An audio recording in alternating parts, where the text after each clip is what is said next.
안녕하세요. 본문을 읽어주는 법주리입니다. 오늘은 오경 스승님이 저서 처지 제1장 제 자신을 찾아 들어가는 수행에서 부닥침 3편을 읽어드리겠습니다.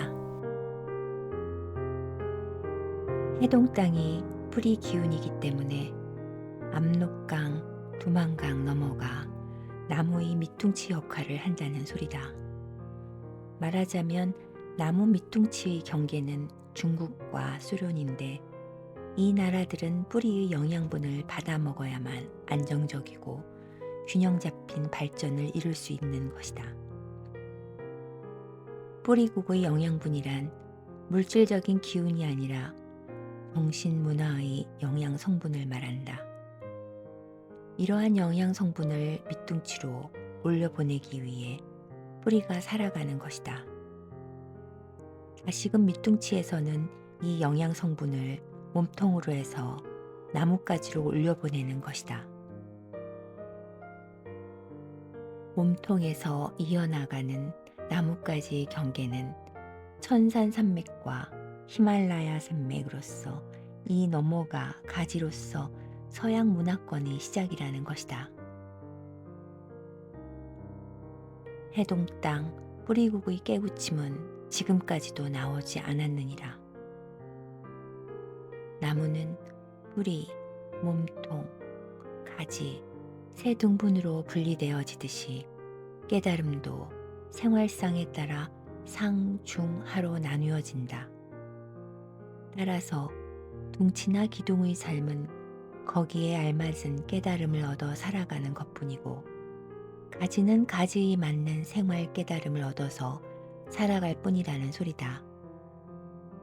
뿌리와 몸통과 가지의 문화는 확연히 달라 나뭇가지에서 몸통에 주는 영양은 이란의 물질 경제인 것이며 몸통은 뿌리에서 받은 이안의 대안을 가지고 올려주도록 되어 있다.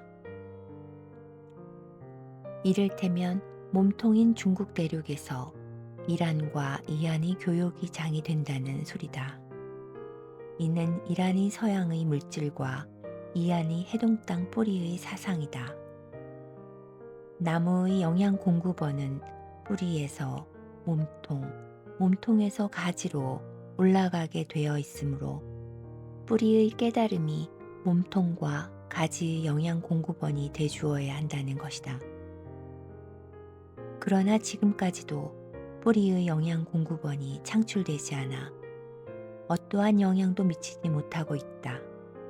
역으로 뿌리나 몸통이나 가지의 기운을 받아가지고 정신문화의 기틀을 세울 수 있다고 생각한다면 대자연의 이치를 다시 생각해 봐야 할 것이다. 생활의 깨달음을 가지고서는 뿌리와 나무에 지대한 영향을 미칠 수 없느니라.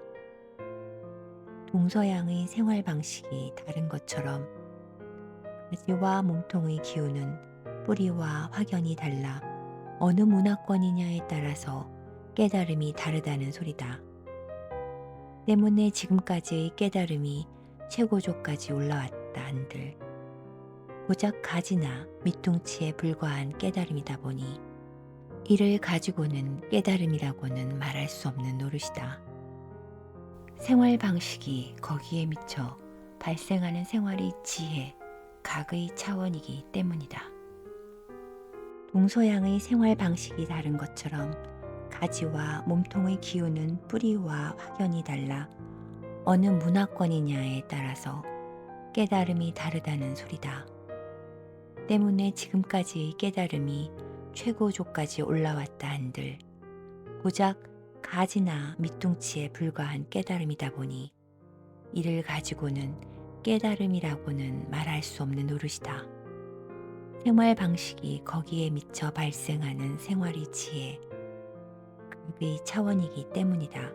겉으로 익어가는 각의 차원은 처해진 상황에 따라 사고를 달리할 수밖에 없는 것이고 땅속 깊숙이 여무는 뿌리의 차원은 각의 사고에서가 아니라 마음에서 생성되는 지혜인 것이다. 뿌리는 스스로가 삶의 영양분을 섭취하며 살아가지만 영양분의 섭취는 나를 위한 섭취가 아니었음을 아는 것이 뿌리의 깨달음이라는 소리다. 이를테면 지상 3차원의 육신을 받아 가지고 오면서부터의 삶은 내 삶을 살기 위해 보내진 것이 아니라 상대방의 삶을 위해 스스로 온 것임을 아는 것이다. 이러한 사항을 깨닫고 공부해 나가다 보면 상대를 위해 덕으로 행하며 일생을 보내야 업을 사할 수 있다는 사실을 깨우치게 된다는 것이다. 대우주에서부터 업의 고리가 맞물려 있는 인간들이 이 지상 3차원으로 육신을 받아가지고 내 앞에 인연으로 찾아온다는 것이다. 빚을 받기 위해서다. 한마디로 대우주에서 역행한 죄는 이 지상에서 상생으로 풀어야 하는 것이며 지상에서의 상생은 오로지 내 앞에 온 인연을 위해 덕된 삶을 살아가는 것에 있다. 때문에 내 이득을 보기 위해 사는 삶 자체는 아예 없다는 것을 아는 것이 깨달음이다. 게다가 깨우침은 앉은뱅이를 일어서게 하고 장님을 눈뜨게 하며 죽어가는 이를 살려내는 것이 아니다. 그렇다고 해서 미래와 과거를 알아내야 하는 것도 아니다.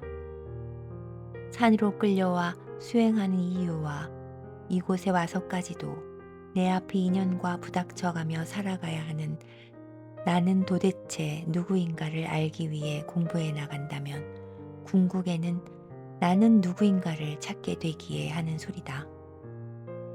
그리고 찾았다면 그때 뜨거운 눈물과 함께 대자연에 감사드리며 스스로 독백을 하게 된다. 나는 알았다고. 그리고 훗날이 되어서야 깨달음이라는 자체가 나를 찾는 데 있다는 사실을 알았다. 그 당시에는 알았다 하더라도 나는 누구인가의 자체만을 알 뿐이었다. 점차 시간이 흘러가면서 나는 누구이며 어디에서 무엇을 하러 왔는가에 대한 성찰이 깊어지면서 무엇을 위해 어떻게 살아가야 하는지를 알게 되었다.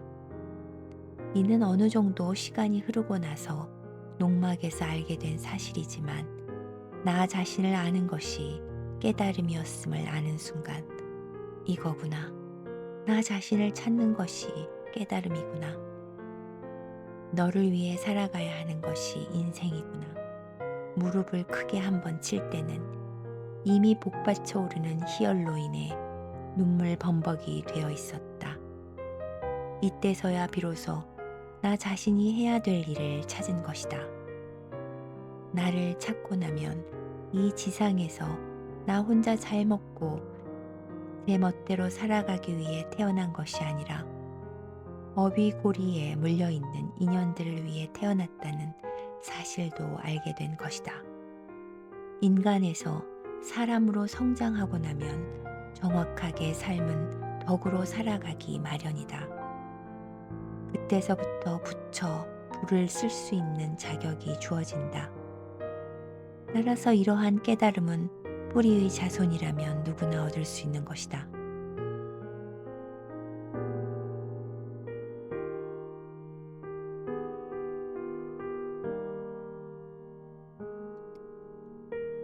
다음 편에는 제 자신을 찾아 들어가는 수행 중 술독 1편을 읽어드리겠습니다.